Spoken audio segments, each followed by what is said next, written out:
Good afternoon, ladies and gentlemen of the Davao media, and good afternoon also to the Malacanang Press Corps who are watching on PTV4 And Radyo Pilipinas. and Radyo ng Pilipinas.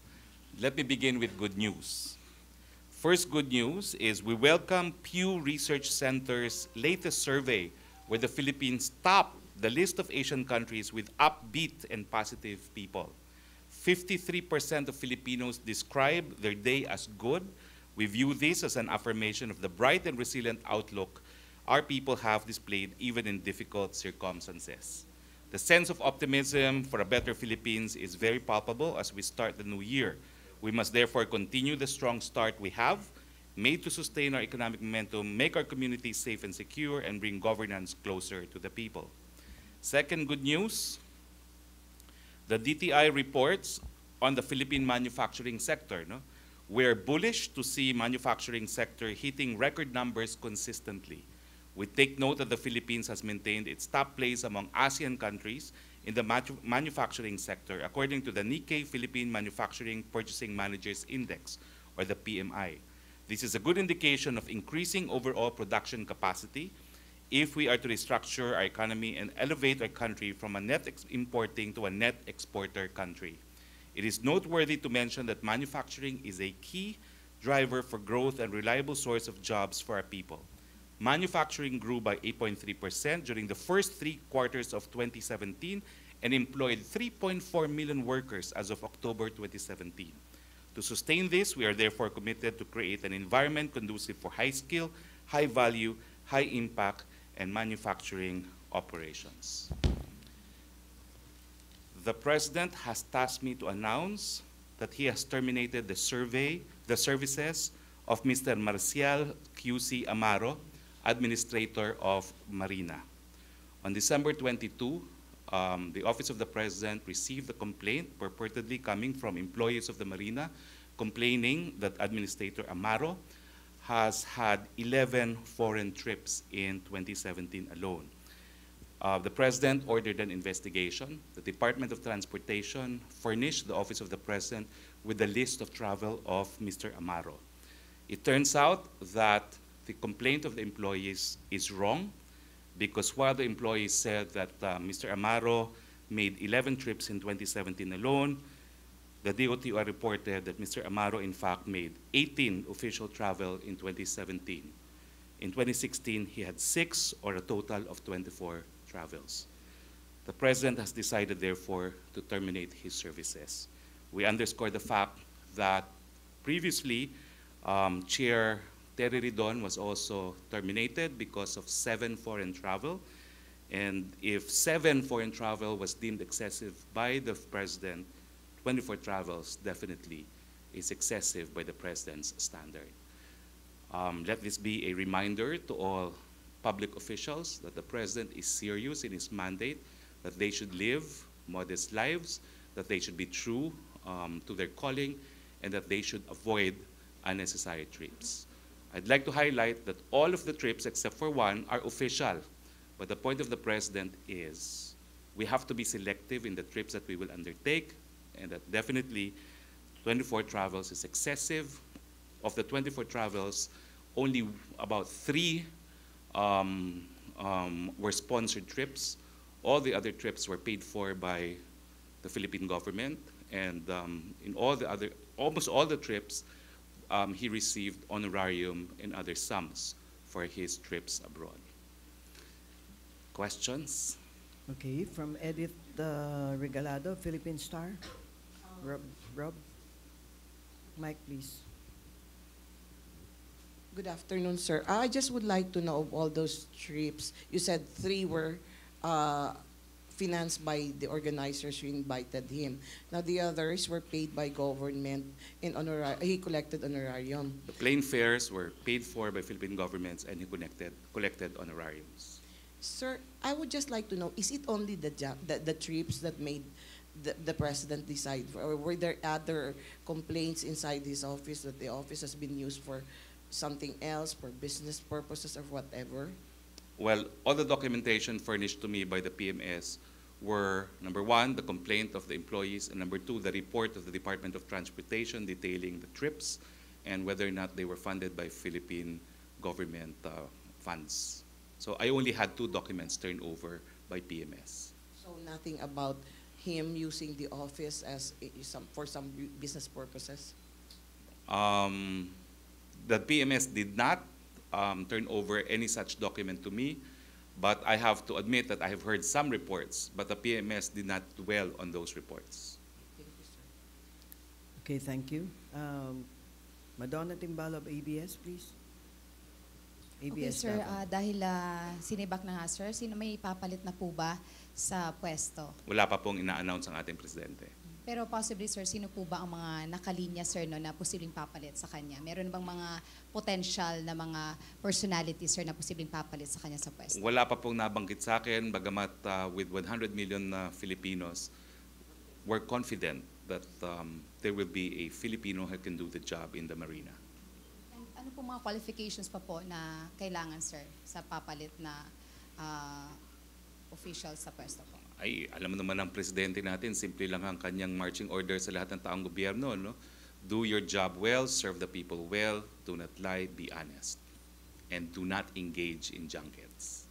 Okay. Sir, isang follow-up lang po pala. Why the delay in the announcement when you should have announced it December 30 and then supposedly yesterday in the press briefing in Malacanang, and then finally you announced it here in Davao? There was only 1-day delay because I was asked by the palace to postpone the announcement yesterday. No? The order was to announce it in the next press briefing. So the next press briefing from the date it was first relayed to me was only yesterday, January 3, because we canceled our January 1 briefing. No? So that was the occasion. Yesterday should have been the occasion, but I was asked to hold it at abeyance for a day. Thank you, sir. Okay, Bam Alegre of GMA Manila. Sir, good afternoon, sir. So far, Marina lang po. Ito lang po ang announcement natin today, sir. Yes, Marina. Okay. Sir, request lang po ng reaction, sir. Si Mayor Sara Duterte raw na nakapasok to sa Magic 12 nung... Well, I read a news from a news magazine online, but I have not seen the survey myself. So no comment mo na? No comment po. And I think Mayor Duterte has her own spokesperson in City Hall. Thank you, Bam. Ruth Dumandan of Radyo Pilipinas. Then after Ruth from PNA. Sir, aside from Ridon and Amaro, are there any other officials na iniimbestigahan pa rin due to yung foreign trips nila, sir? I don't know about foreign trips, but I think yesterday I also declared that quite a number of police officials, including colonels, no, will soon be terminated. But the names have not been provided to me yet. Can you give us the numbers, sir? How many? I know there's a number of them, but the exact list will be given to me. I was just told that the investigation is almost over. Okay. Sir, on Paulo Duterte's resignation, have you talked to the president about it? Well, I'm here because I wish to talk to the president, and we have not met. I only arrived this morning. Okay, so far wala pang decisions, President. Okay, thank you, sir. Okay, Ayan Milihor, PNA. Good afternoon, sir. Ayan Melio from Philippine News Agency. Just a follow-up on foreign travels. Yesterday, the President issued the guidelines for foreign trips. Do you have any records, sir, how much is the government spending for foreign trips of government officials? I don't have the figure with me, but that's one of the figures I wanted to get from the 2018 national budget. No? And I'm going to look into that. No? But right now, the guidelines have been issued. Foreign trips must be related to the functions of the government. It must not be too pricey, must not be too costly, and the benefits of to the country of the trip must be substantial. No?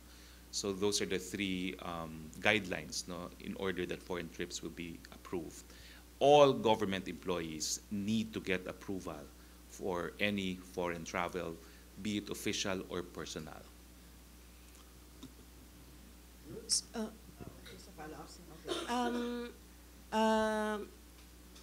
May mga ano ba, sir,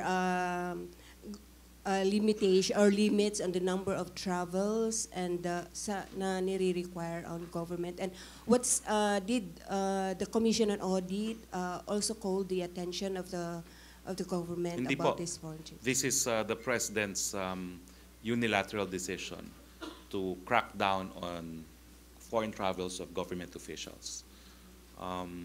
He believes that government officials should concentrate on their jobs here in the Philippines.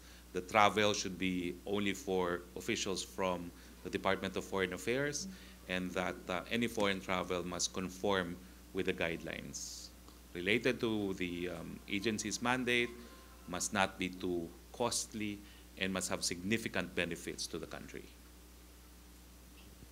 Sir, yung problema sa PCSO with Alexander Balutan and Sandra Cam, ano yung message ni President Duterte dito, sir? Wala pa po, no? Wala pa pong nasasabi sa akin si Presidente, and I'm here because I will confer with the President.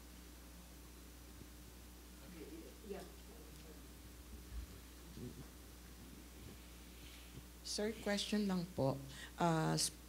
Speaker Alvarez floated the idea of Noel, and then Senate President Coco Pimentel said something about term extension. So, where does the President stand on this? The President has spoken on these issues, no? Number one, the President is the chief implementer of the Constitution and the laws of the land. Unless and until the Constitution is amended and ratified by the people, elections will push through in 2019. And what the President promises is that if elections push through, we will have a credible and honest elections. On the possible term extension, he has said it before. If we can amend the Constitution and provide for provisions that will minimize graft and corruption, he will even resign prior to the end of his term of office in 2022. So the President is considering shortening his term, but has definitely rejected even the idea of prolonging his term. Sir, follow up po.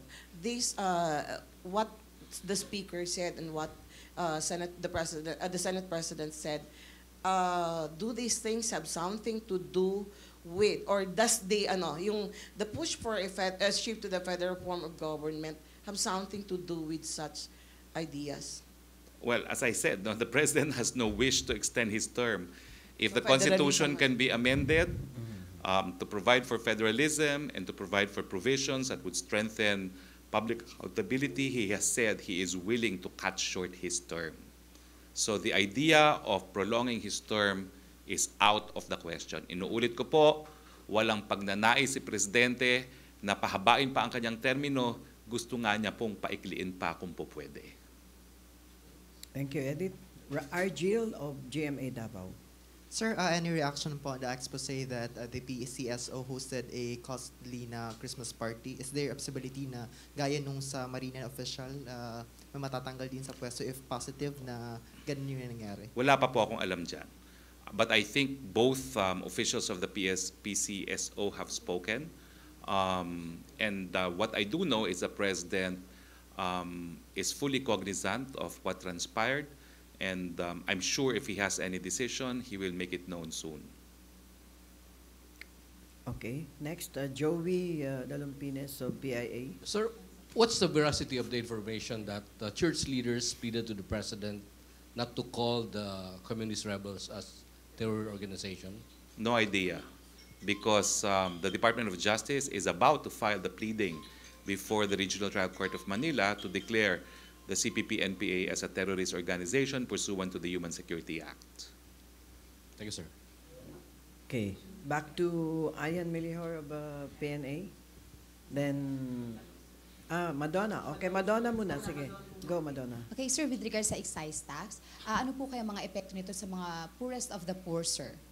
Well, ang alam ko po magkakaroon nga tayo ng mitigating cash transfer which will be implemented in the first half of this year. No? If I'm not mistaken, it is, kano ba yun, 200 or 300 pesos ata, no? Na ibibigay by way of conditional cash transfer to the poorest of the poor. And of course, I'd like to highlight that the proceeds of train will be spent for build, build, build. The Build, Build, Build program will not only provide us with better infrastructure, it will also stimulate the economy, create more jobs, and therefore create more income for everyone. Okay. Ayan. Sir, on the barangay and SK elections, there are questions whether the president would postpone the elections in Mindanao. Since last year, it was also moved, citing the declaration of martial law. Well, the decision to postpone elections is one made by Congress, not by the president. So it's an issue of policy. So Congress will have to legislate on this regard. So any more question? No more? Sir, okay. Okay, Bam? Otherwise, there are questions from Manila here, ha? Okay. Okay. Ayan, pakibigay daw. Phone. Ay, microphone. Thank you. Okay, Bam? Sec, yung anti-arson task force po, meron na silang findings. Yung anti-arson task force dito sa NCCC Mall, interagency task force. Meron na silang findings na sa short circuit po. May comment po yung Malacanang dito sa progress po ng investigation dun sa nangyari sunog. Well, not per se on this finding, no, but I understand yesterday that the president met with the Bureau of Fire people and the PNP here in Davao, and the agenda was how to strengthen 911. No? What the president wants is to make Davao the showcase for 911, and he wants all reforms on 911 implemented in Davao to be implemented nationwide. No? Now, there was a information given to the media that the president somehow lectured the police. He did not lecture them on anything outside of issues affecting the police force, such as, how to serve warrants, instances of warrantless arrests. So it's basically constitutional law 1 for police officers. No? And of course, the president, having been a former fiscal, knows the relevant rules, provisions of the rules on criminal procedure and on the Constitution that governs the topic of arrests and seizures. So that's what he lectured them on. Okay, thank you, Bam. Another from Z. Capistrano, Manila Bulletin. Before we take the question, the president also met with the Indonesian foreign minister yesterday here in Panacan. There were some agreements with Indonesia relating to security that was agreed upon by the Philippine President and President Widodo, although details cannot be divulged. Sir, hi sir. Yes. Ano lang po, regarding dun sa meeting with Foreign Minister Marus, di baka meron kayong iba pong ma-share, mababanggit sa Yun lang po. Ang binanggit lang po ay it was actually a courtesy call. It was a tete-a-tete. Tama ba yung pronunciation ko doon? The president indicated that there were security agreements, and arrangements agreed upon between the two countries, but obviously, because these are security matters, it cannot be divulged. Okay. So there's a question here from Dexter of ABS Manila. Medyo balik na naman tayo doon. The Marina admin and deputy admin shall be appointed by the president for a term of 6 years. That the president may remove the admin, deputy admin from office for a cause upon recommendation of the board. So parang sinasabi niya, Marina Charter daw po is a Presidential Decree number 474, particularly sa Section 9. Pwede sibakin ng Pangulo ang administrator or deputy administrator sa recommendation ng board. Kailangan ba ito masunod? Well, the president has decided to terminate the administrator. Whatever is required to terminate it has to be complied with by the board, if there's any such requirement. There are some GOCCs where appointments are made by the board, and what the president does is to issue, I wish to elect person XYZ as a member of the board or as chairman of the board. So the board members would have to comply. So what I'm saying is if there's such a requirement, then the board has to act. Okay, thank you. Bam, follow up? Follow up. Okay, Rob, please. Para malinaw lang po, sir, may legal basis daw po ba yung termination daw po kay Amaro? That's for cause. For cause. 24 foreign trips in a span of 13 months. That's an average of 2. Yeah. If he stays 3 days per trip, that's basically half the time he was abroad. Wow. Okay. So, sir, there are questions from Manila, sir? You have Yes. Let me see. I think I had only that question also from Manila. Wait, let me see if there are other questions.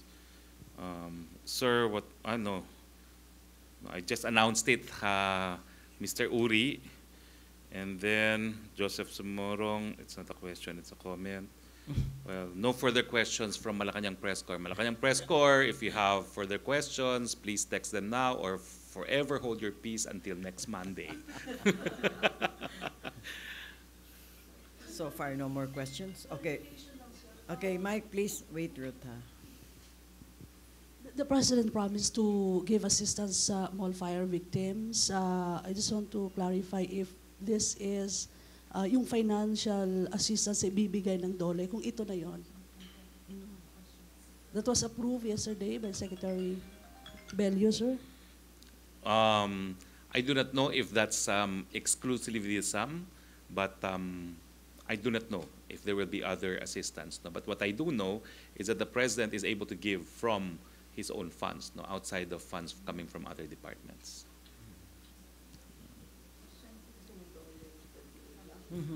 May follow-up ka, Donna?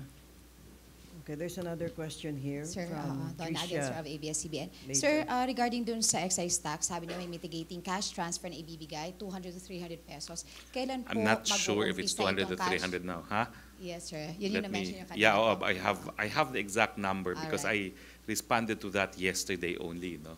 But kailan po kaya possible mag-uumpisa itong cash transfer, sir, para sa poorest of the poor, sir, na ibibigay? Alam mo, sandali lang ha, kasi that's one Okay, of the things I mentioned in yesterday's briefing. Naku, senior moment, hindi ko maalala na. But what I do know is that there will be implementing rules to be finalized, and if I'm not mistaken, it's within the year of 2018. First quarter, second quarter, third quarter? If I'm not mistaken, it is from January to July Alright. of this year.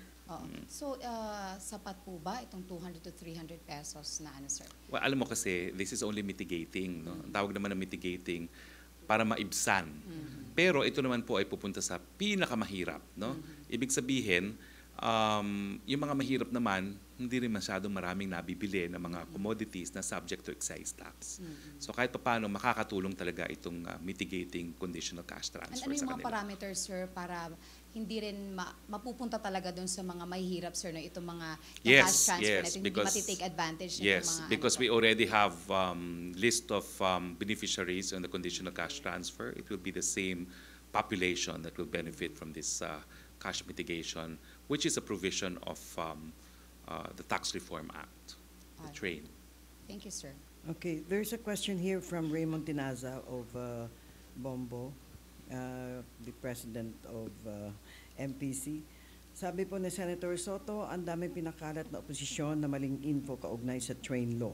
And he urges government officials to counter this by explaining to the public the details of the law.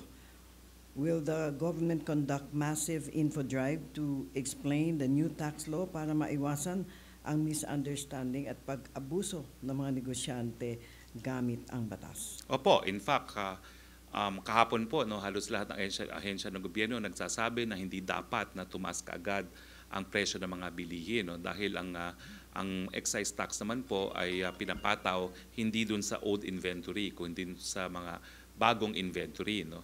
So walang dahilan para tumaas ang presyo on day one of the effectivity of the law. No? So kung hindi po ako nagpunta sa Davao, nagkakaroon sana ako ng guest from the Department of Finance, si Yusek Carl, pero since we decided to have this press briefing in Davao, hindi po natuloy. No? But on Monday, I will invite again the Department of Finance. I also know that PCOO is working double time to embark on a dissemination campaign on the salient features of of the train, and likewise the DTI will not hesitate to prosecute individuals who will take advantage of price hikes invoking train as a legal basis.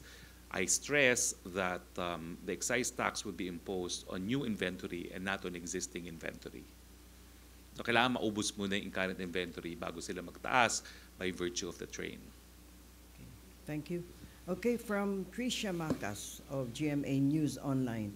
But if the draft chapter or charter provides for the president staying on in a transitory capacity, what will he do? Would he tell his allies in Congress not to involve him in any transition government? Well, malinaw po sinabi ni Presidente. Kung mapapaaga ang charter change para magkaroon ng probisyon na mapapainting natin yung laban natin laban sa korupsyon, miski maaga niyang tapusin ang termino niya. Pero wala po siyang sinabi na siya ay nagnanais na palawakin pa o patagalin pa ang kanyang termino. Malinaw na malinaw po si Presidente dyan. And I think even the Senate President said that the President would have to consent. No? And given the emphatic statement of the President that he does not wish to stay 1 minute longer than his term, I do not think it is something that he finds attractive. Okay. Sir, isang question na lang po. You made mention about police officials as high as colonels who are in the list who are supposed to be in. And you said something about investigation going on. Do we have a time na kung kailan yan? Well, sinabi na po sa akin yan. Sinabi na po sa akin yan December 10 na malapit na, no? And before December 10, there was also information given to me already, that I could tell the public in advance that they are going to terminate quite a number. Is it 60 or 90? Hindi ko po alam talaga kung ano yung numbers, no? Pero again, inulit po sa akin na halos tapos ng investigasyon. So maybe this month. This month? Maybe this the month. Announcement for those who will It's likely that it will come out this month. Thank you, sir.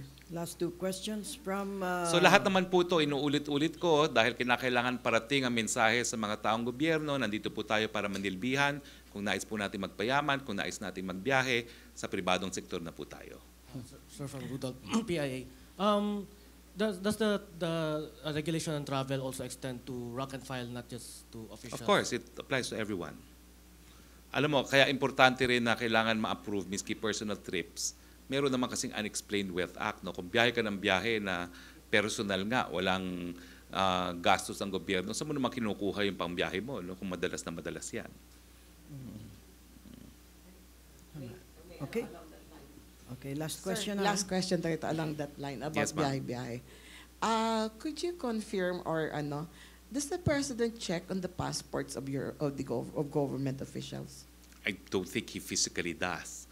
But there is now a provision in the memorandum issued yesterday that heads of office must furnish the Office of the Executive Secretary with a list of officials who have traveled on a regular basis.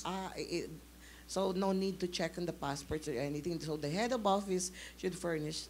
Yes, there is now a report required of heads of offices, no, on who have been given travel permits. No cover-ups? No cover-ups. Okay. Yes. May pahabol ka, Ruth? Use the mic, please. Yes, sir. Any update lang sa Marawi rehabilitation, sir?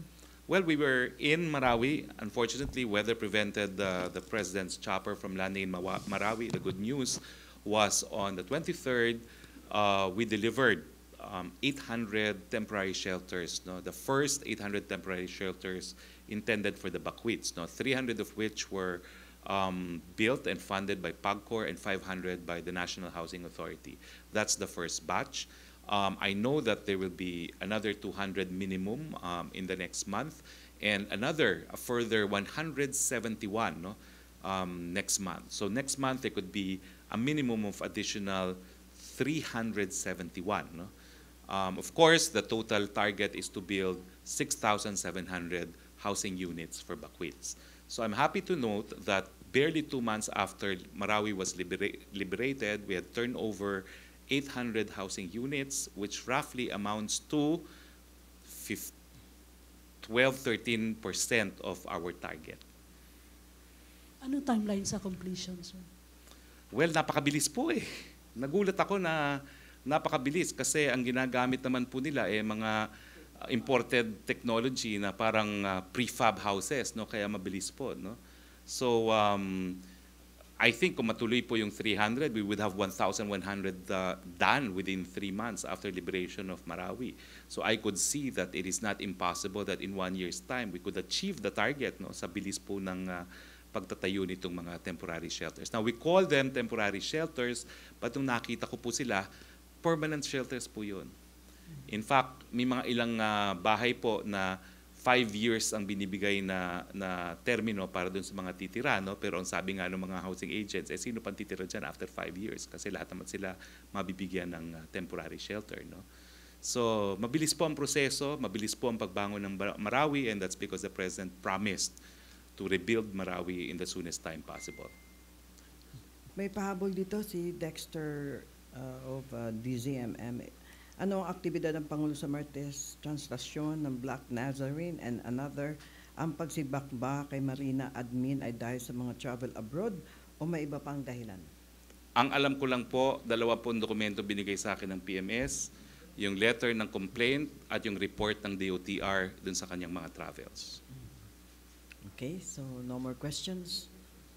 No more? So okay. We'd like to ask our Secretary for his final statement.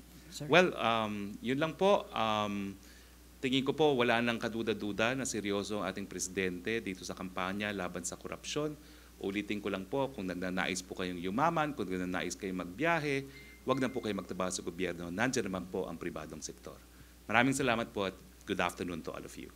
Maraming salamat po, Secretary. And back to PTV and Radio Pilipinas. Thank you, guys.